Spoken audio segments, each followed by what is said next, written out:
wakiilka komishanka doorashooyinka xisbiga mucaaradka wadani Manaf Gabo maanta mar uu la hadlay TV-ga caalamiga ee Star ayaa waxa uu carabka ku adkeeyay isla mar ahaantaana baaq u diray dadweynaha ku nool gobolka Awdal inay qaataan kaarka codbixiyayaasha isagoo faahfaahin dheeraad ah ka bixiyay habsami socodka howlaha diiwaangelinta. wajigii koobaad uu hore u soo dhamaaday oo waxa wajigii 138 goobood la iska diiwaangelinayay wajigaas uu soo laamay jimcihii hore wajigii labaad ba hadda shaqeynaya oo in ka badan 20 goobood ay gobol ka shaqeynayaan wajigaasina hadii Ilaahay ka dhigo jimcaha soo socda ayuu gabagaboobi doonaa 6 galabnimo wajiga saddexaad goobo kooban oo 8 ah baa ku hadhi doona hadii Ilaahay ka dhigo gobolka siyaasay diiwaangelintu u soconaysa wana qorshe aad iyo aad u fiican jira goobo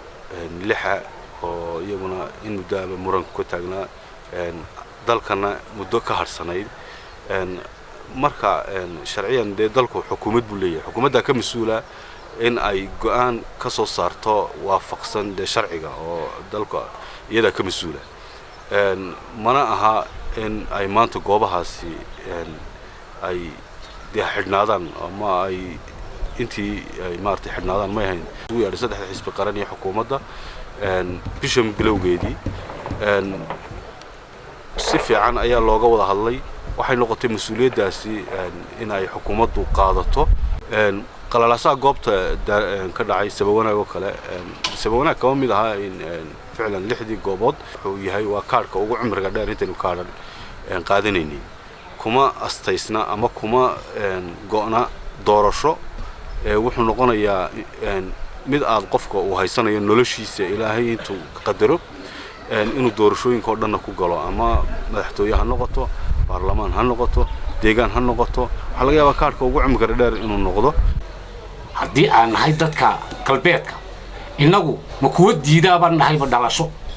warqada dhalashaa qaata xagga sukuunada Itoobiya xagga Djibouti ma inagu ceergaabo iyo sagsaag lagu arko laakiin inagu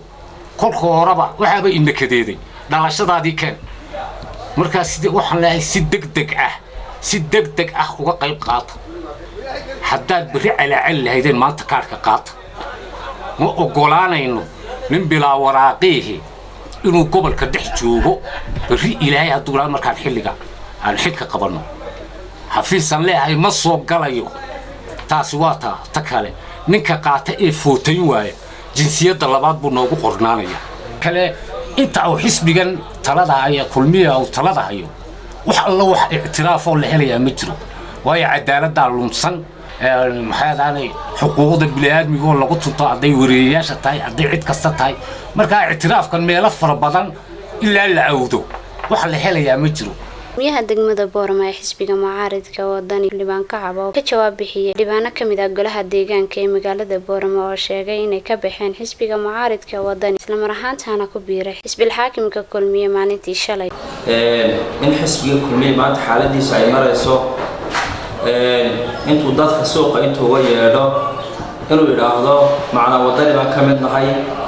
wadani baan ka mid ahayn oo waxa ka soo baxnay wadani taasna waa ayaan daro bulshada maanta waxaan u cadeynayaa anigu xildhibaanadii shalay ka hadlay TV-yada iyo website-ada oo xafladii aadka u tayada yeelay loo soo abaabulay sheegeen inay ka mid yihiin xisbiga wadani wax xisbi wadani ay ka mid ahayn weligoodna ay garab joogsan waxaan daraa maanta inay yiraahdaan anagoo xisbiga wadani ayaa waxaan ka soo baxnay waxaan ku soo biirnay xisbiga kulmiye taasi waa ayaan daraa leeyahay bulshadan waxaan sheegay taasi been cad oo ay ku kaceen ay tahay iyagoo hankoogu noqday maanta suud loo keenay suud bay ku qanceen iyagoo u eegin macna mustaqbalkooga ayaa waxay qanacadooda hankoogu noqday wax aan tayo lahayn iyagoo ku qancay ay maanta waxay afkooga ka soo saareen yiraahdaan wadani ma lahayn waanan ka soo baxnay taas waxa la waa been oo lagu soo ururiyay taas waxa ku cadeyn sidoo waxba ka jirno xataa xafladda ay sameysteen tayada lahayd bulshadu way arkaysay inuu meeshu iska banaanay hoolkii inuu cid laha xataa mas'uuliyiinta la yaqaan xisbiga inay ka soo qayb galin cid walba way ogeyd marka waxaan tilmaamayaa bulshada beenta shalay ka faafiyeen xisbiga wadani waxba ka jirin Samiixa Maxamed Cilmi TV-ga caalamiga Star magaalada Boorama.